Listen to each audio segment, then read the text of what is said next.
Hey Weasleys, this is Charlie, and you're watching The Burrow. So I'm really excited because recently I launched a new website called the Japan Standard. I've talked about it a little bit before on the channel. Basically, it's a website where I'm collecting short stories about real people. So it's creative nonfiction about people you meet in Japan, whether they're Japanese people or they're foreigners or whatever. I don't want to talk too much about it, but if you do want to check out those stories, I invite you to follow the link in the description to thejapanstandard.com. Now, I originally had the idea for the site about 8 months ago, right? That's when I registered the domain name. That's when I started telling people that I was going to be doing it. And basically the project kind of went dark for a long time. And I thought today it would be a good idea for any of you who are interested in doing creative nonfiction writing, whether that means sort of like these creative nonfiction short stories or something more like investigative journalism. You're planning to do that overseas without any sort of connections into foreign journalism groups or a background in journalism, how you can actually go about doing it, some of the problems you might face. So to give you a little bit of an idea of my background, before I came over here, most of my writing work was doing SEO, which I've talked about before, and I really am not a huge fan of SEO work for various reasons, which I can talk about at a different time, or we can talk about it in the comments. But I also did a bunch of freelance writing work for a now defunct website called Asia Travel Rooms, right? So I had a little bit of experience doing travel writing, and I had made some phone calls to do interviews and things like that before, so I had a little bit of experience with what kind of things people need to hear to make them feel comfortable talking to me as a reporter, so to speak, as a journalist, right? But what I quickly came to find out when I came over here to Japan, and I was trying to do the same thing, and I was trying to sort of lay the groundwork so I could do a project like the Japan Standard, is that here, the things people need to feel, the things people need to hear are completely different than they are back in the United States.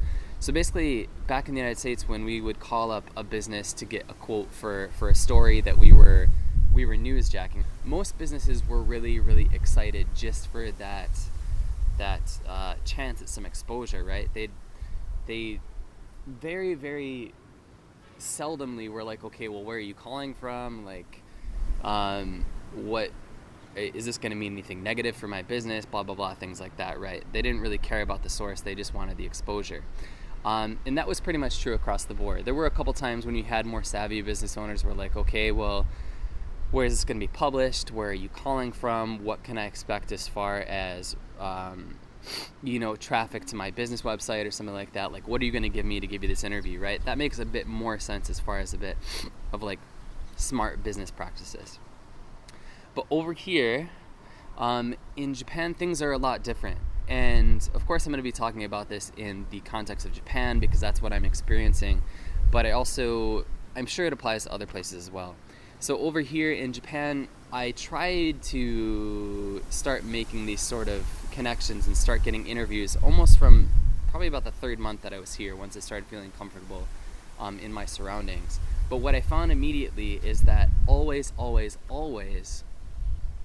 people were asking me, well, why? Basically, when I requested an interview, they wanted to know how it was going to make their business look, why they should bother, if it's actually going to be of any benefit, will it hurt them, will it bring new customers to their business? And a lot of that has to do with, of course, the cultural context, right? Is that back home, yes, of course, like career is very, very important to people, and it defines a big part of our lives as Americans. But here, it's almost like career equals identity in a lot of ways. Business equals identity. Your success in your business equals your identity. And so the apprehension of giving like particularly a foreign journalist an interview when you're not really sure about a couple things we're going to talk about, it makes a lot of sense, right? So I've already talked about the one thing, is that the response you get is sort of why, right? Are you going to suddenly, by your writing and publishing a story about my business, about me, does that mean suddenly I'm going to have to deal with a bunch of foreign customers?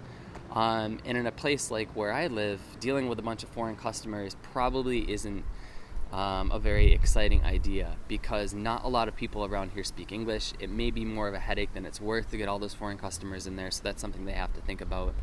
But also the really big one, the two big ones, have to do with the language and also having to do with trust. My Japanese at the time when I was starting to ask people for interviews was shit. Was shit. And now it's pretty good. It's okay. I can get by and I can ask questions, and people know that I understand what they're saying when they say it to me. And so that's a big part of the apprehension when I think you're reporting in a foreign country that predominantly speaks a language that isn't your mother tongue, is that people want to know that they're not going to be understood, that you're not going to twist their words, right? They have to worry about that in the first place because of the way modern media and reporting works. But they also have to worry about that you're not going to do it accidentally by mistranslating them or misquoting them or whatever the case may be. And so that's the first thing you really want to consider is, are you at a place where, with your language abilities, where you can ask for a request without just sort of being rebuffed, because people know that there's this very real chance that you're not going to understand what they're saying, or you are going to mistranslate their words, and then you're going to hurt their image and hurt their business, or whatever the case may be, right? Potentially. The other thing is that it seems that in some places, particularly again in my case here in Japan, that you need to earn trust between a reporter and a small business owner, for example, in the United States, is just sort of assumed 9 times out of 10 in my experience. Whereas here, yeah, like I've been going to this izakaya here regularly, and I mean like probably four or 5 times a month.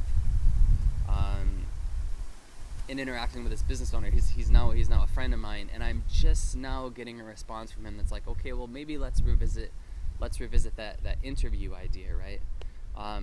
Now I'm ready to talk about it.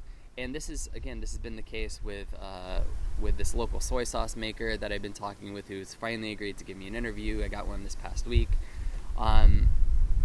It's about establishing trust. And so here, out of the American context, where I think both personally and professionally we're willing to share a lot more and willing to put ourselves out there a lot more, it's been both difficult but really interesting to me to see sort of like what I need to do and how much time I have to put in, and the strength of connections I have to make, it seems, to sort of get an interview out of people so that I can write a story, so that I can tell a story. And yeah, so anyway, I just kind of want to share this with you guys, just in case you've ever had any experience, or you're going to have an experience where you're going to live abroad, you're going to study abroad, and you plan to be doing some writing and plan to be doing some interviews so you can get your nonfiction work off the ground, or get your sort of freelance travel journalism off the ground, right? This is something you might come up against, and these are all things that you might want to take into account. Language and trust are going to be really big things. And also make sure that you can, right off the bat, offer to anyone you plan to be interviewing the benefits, and show them why they would want to do so. Are they going to get more customers? Is it the customers they actually want to attract? Things like that. It's all things to think about.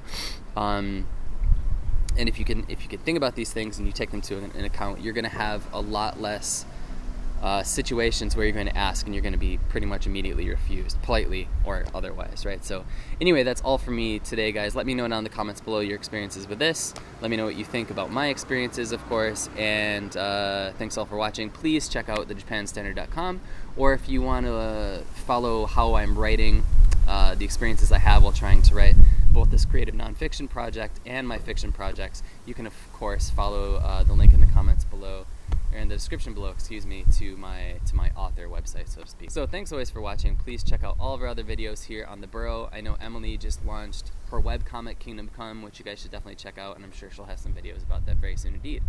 So on that note, guys, thanks always for watching. Go write something awesome. Oh, here's my characters, Gil and Tak again.